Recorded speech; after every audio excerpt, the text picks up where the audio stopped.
Good morning, everyone. Welcome to the Aligned Enlightenment Show, where we are all religions, all genders. We're the plus size one, we're the skinny one, too. Everyone breathe in and breathe out. Everyone breathe in and breathe out. Purpose of breathing in and out twice, you should practice this first thing in the morning, is you clear one energy for the spiritual side, and you clear one energy for, I'm gonna eat that in a minute, for the for this side. So spiritual side and this side. Um Today's topic, we're all religions, all genders, with a plus size one, with a skinny one, too. Frankincense and anise and double sage and whatever else is in there. um Today I wanted to talk about routine, the importance of routine. So, oh, look at this new stone. It makes my eye twitch. So it's amethyst, gold, larimar, and quartz. And my mom got this from Aruba.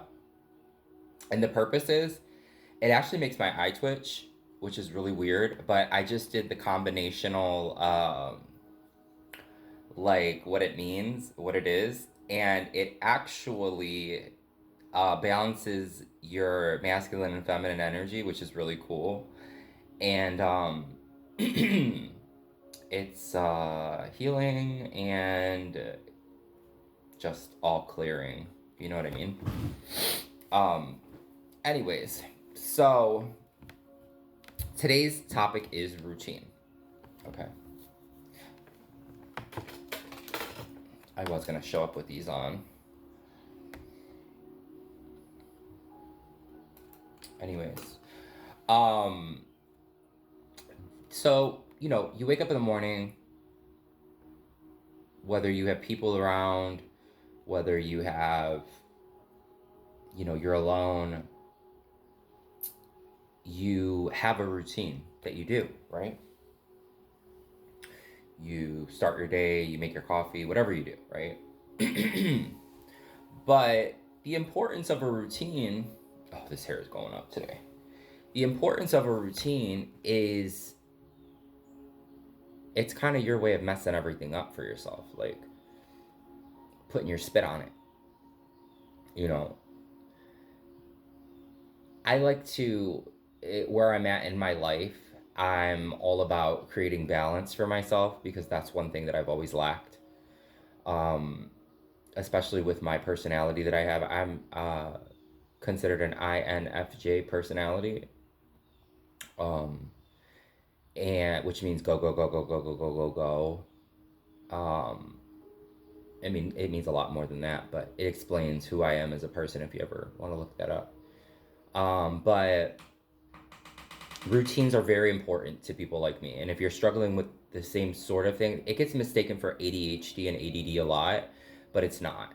This week in specific, well, it started last Friday, but I had an appointment with a psychologist, and I just, you know what? I'm gonna go ahead while it's available to me, because when you're considered homeless, you get a lot of opportunities afforded to you. Which, even though I'm staying with my mom right now, I still am considered homeless because I don't have my own a place of my own with my own address. So I am afforded some opportunities as far as like food stamps and things like that, which are very helpful. But I obtained all this by calling 211, like I always preach about. But when you think about your routine and balance, I want to incorporate something when people are starting new routines. Okay. And the reason why I brought all that other stuff up was because I'm going to be moving soon into my own place, into a hotel. and it's government sponsored, but it's to help people get back up on their feet on their own. So I'm thinking, what am I going to do? How am I going to, I don't have a car, I don't have this, I don't have that. And I'm like, well, you have school. So I figure for this next 2 months when I move into this hotel, I'm really going to focus on my content, which I hit over $100,000, 100,000 views across all my platforms. It's a little bit more than that, but I just want to celebrate the benchmarks in 90 days. So thank everyone for watching. It's not mandatory to comment. People normally don't comment because they don't want themselves out there like that. So, but I appreciate everyone who watches every day. It shows on my end. Um, so thank you very much to everyone who's following along on my journey. And I really, really, most importantly, I don't do this for the clout. I really hope that I'm making a difference, because I think that's what it's all about.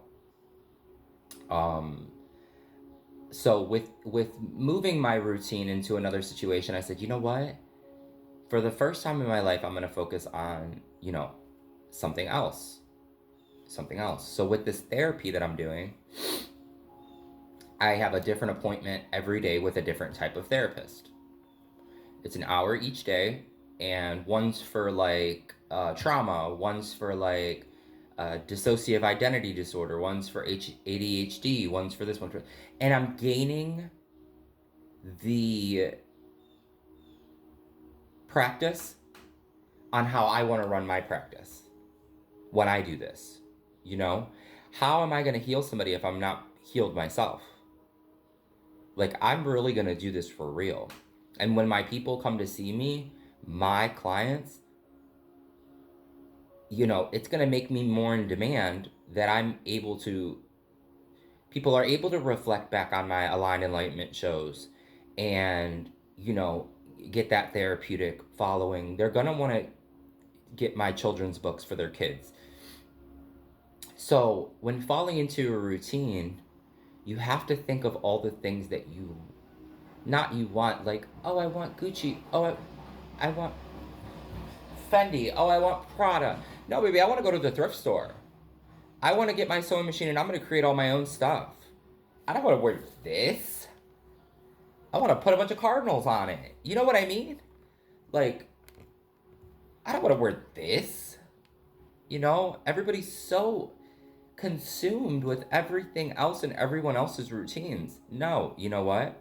When I move into this hotel, I am a bit fearful, because I did have a dream that I was put in a situation where one of my the people that are staying at the hotel, well, I foresaw it, and I woke up and I sent a video message to my mom and my sister. I'm like, Mom, something's gonna happen while I'm there, and the who's gonna try to tempt me, and I foresaw. I wanted to cry when I woke up. I foresaw something's going to come to the light very soon here, pertaining to some things that despicable that have happened to me, and it's going to push me in a situation where it's going to hurt. And it only makes sense. This is how you're tested in life. And I'm sure either people are going to go through it, they're going to reflect on this, and they're going to be like, oh my god, yeah. So the dream was,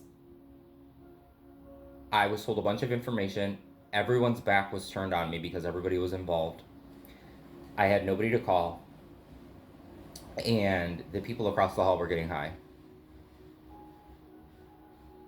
And the front desk, there was no one there because they live there and they don't, the type of hotel that they're putting me up in, it's not the Four Seasons, but, they don't have overnight people that are there all the time. So I can't go downstairs and say, hey, change my room. So, I sent the message to my mom and my sister, because we're in a group chat, and my sister's like, don't go, stay with mom. I'm like, no, I have to go. This is all a part of the mission, So even though my routine's going to be disrupted and I'm going to move somewhere that I know that I'm ready for it, I just don't want to deal with it. You know what I mean? When you're in a situation, you're like, I don't want to go to that pool that ghetto pool, you know? And then some people just have no choice but to go to the ghetto pool. Well, I'm about to live at the ghetto pool. And there's nothing wrong with the ghetto. Because you can take me out the hood, but you can't take the ghetto out me. You know what I'm saying? But, you know, I just have to keep in mind that I do have an exit strategy. You know, I told my mom and my sister, just make sure I have a Uber gift card so that and a key to the house. So when it does happen, because it will happen, I know it, I can just leave. And then we can sort out my accommodations the next day because I don't want to call the cops. You know what I mean? That's unless they're affecting you, there's no reason to call the cops on somebody who's going through their dark night of the souls. Literally. Let them get at a safe distance. Don't even put your energy on trying to get somebody else in trouble because then you're tied to that. I'd rather let divine, whoever, handle whatever needs to happen. You know what I mean? There's people that have jobs for this. So, you know, routine, being disrupted on your routine. And I decided for myself, I'm really going to focus on my body because, you know, I lost a lot of weight being out there ripping and running, and now I gained my weight back. Thankfully, I'm happy about it. Um, my skin looks better, my hair, you know, everything's a lot better. And now that I gained that weight, I'm going to, for the for one of the first times in my life, for the next 2 months, really focus on fitness. And I'm challenging myself to do that. Like eat raw, eat like not eating how I'm eating now, but eating a lot better than what I already am eating, which is great. You know what I mean? So when you're starting a routine, with all that being said, I always come to a conclusion, as everyone knows. When coming into a new routine or wanting to incorporate something in your routine, you don't need background dancers. Do it for you. I'm not going to work out and get my body all ripped up for somebody else. I'm doing it for myself so that I can walk into a room like all of Olympus is behind me. You know what I mean? I'm not going to get a tan so I can get some attention. I'm doing it because it's what I want to do from the inside out. You know, and I'm going to focus on my wardrobe with my sewing, and it's just going to be good for me. Even though I'm going to be faced with adversity, it's going to be all right because I'm going to be able to handle it the right way because I've already prepared myself for it. What a lot of people do is they have all these worries and they don't vocalize it. Dog barking. You got to vocalize it. You got to speak to someone about it. And with all the therapy that I'm doing, it's just really cool to know that I'm not what everybody thinks I am. Like, I'm made out to be this crazy person because I'm different, but I'm these people, they're like, you're special. Like, you're really special. You know, people don't think like you. They don't have people like you out here anymore. You know? So, that's really all I have to say. Do something for you. That'll make sense to somebody. Oh, a tip about your dreams. If you're having a dream, keep a pen and paper next to you because you know when you have a dream and you wake up and you can't fall back asleep. So a lot of us suppress our dreams because we don't want to know. We just want to sleep because we got to go to work. Well, if you wake up in the middle of the night from a dream, if you write it down, if you force yourself to write it down, you'll fall right back asleep. That's a tip. Because I've noticed that even though I don't want to wake up for this effing dream, I still wake up and I write it down real quick, even in the dark, and then I'm good to go. I fall right back. Like I had 8 dreams last night, probably, because I kept waking up, writing them down, waking up, writing them down.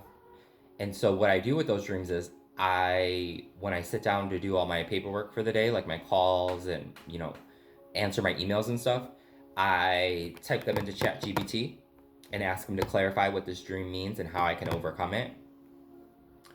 or what it's trying to tell me, what my subconscious is trying to tell me, what I can work on, and it'll give you a formulation for it that will help you process that dream so you won't have it again. With that, I pass. Ciao. I hope everyone has a great day. Do something for you.